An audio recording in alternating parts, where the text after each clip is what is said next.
الحمدللہ وحدہ لا شریک لہ والصلاۃ والسلام علی من لا نبی بعد۔ پارہ نمبر 5۔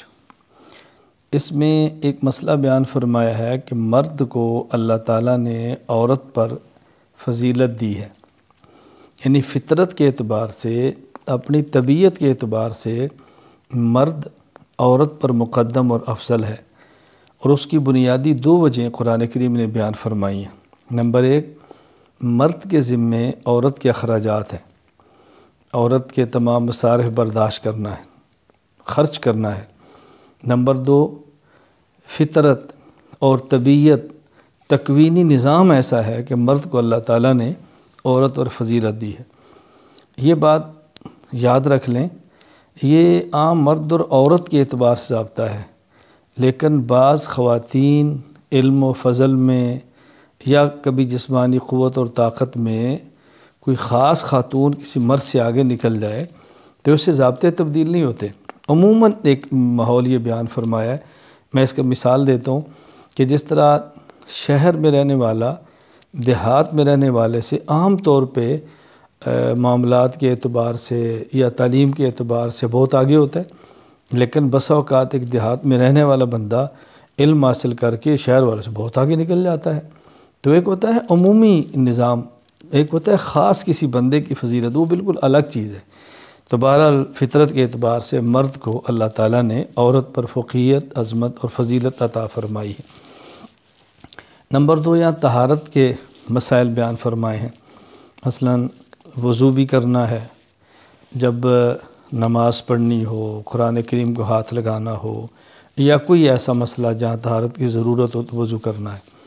اور بعض حالات ایسے ہیں کہ جہاں پر غسل کرنا فرض ہوتا ہے، آدمی کو احتلام ہو جائے، اپنی اہلیہ کے پاس جائے تو غسل جنابت جسے کہتے ہیں، عورت حیض نفاس سے پاک ہو تو ان حالت میں غسل بھی کرنا ہوتا ہے۔ تو طہارت کے مسائل بھی اس پارے کے اندر بیان فرمائے ہیں۔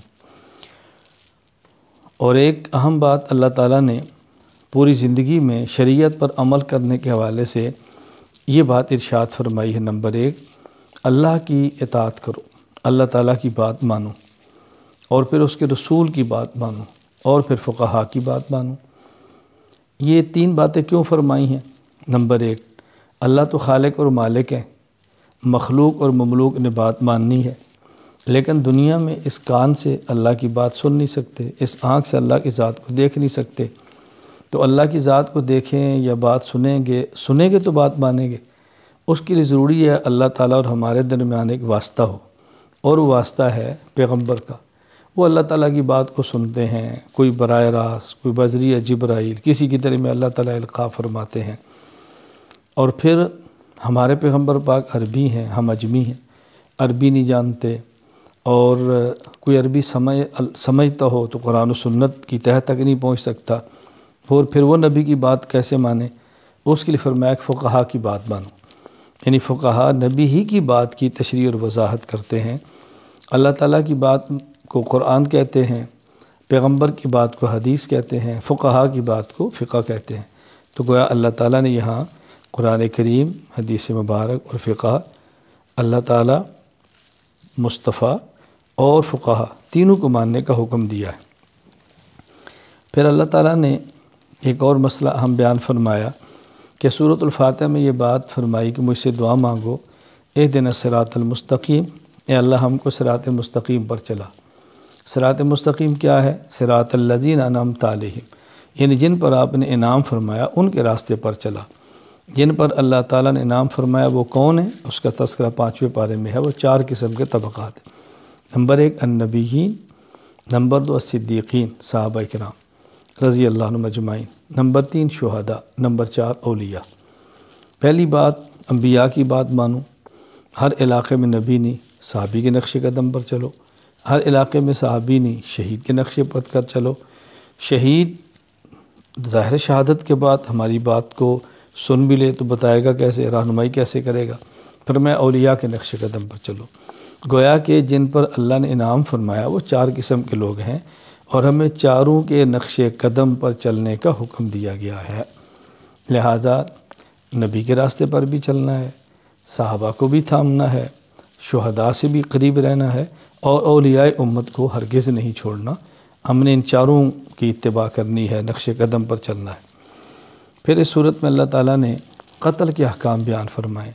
کوئی جان بوجھ کے قتل کرے تو اس کی سزا کیا ہے، بھول سے قتل ہو جائے، چوک ہو جائے، قتل خطا، تو اس کی سزا کیا ہے، قتل عمد، قتل خطا، دیت کب ہوتی ہے، فدیہ کتنا ہوتا ہے۔ تو یہ احکام اللہ تعالیٰ نے 5ویں پارے کے اندر بیان فرمائے۔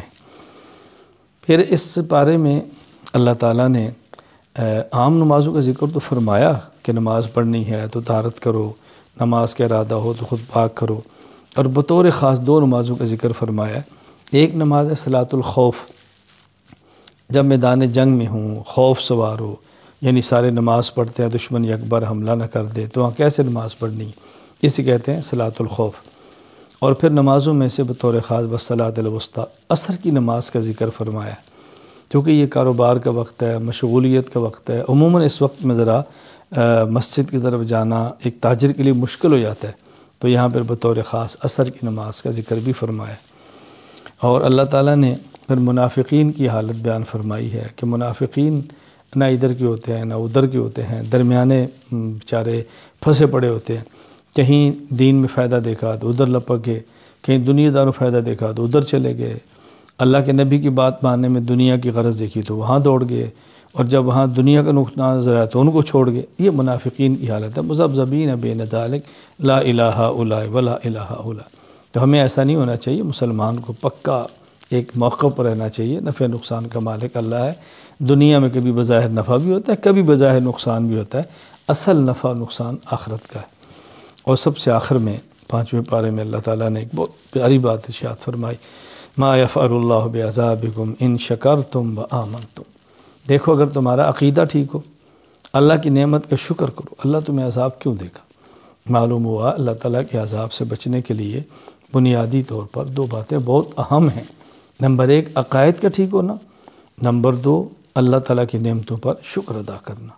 عقیدہ نہیں، تمام عقائد کا ٹھیک ہونا ضروری ہے۔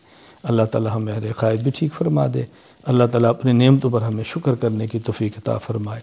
وآخر دعوانا ان الحمد للہ رب العالمین۔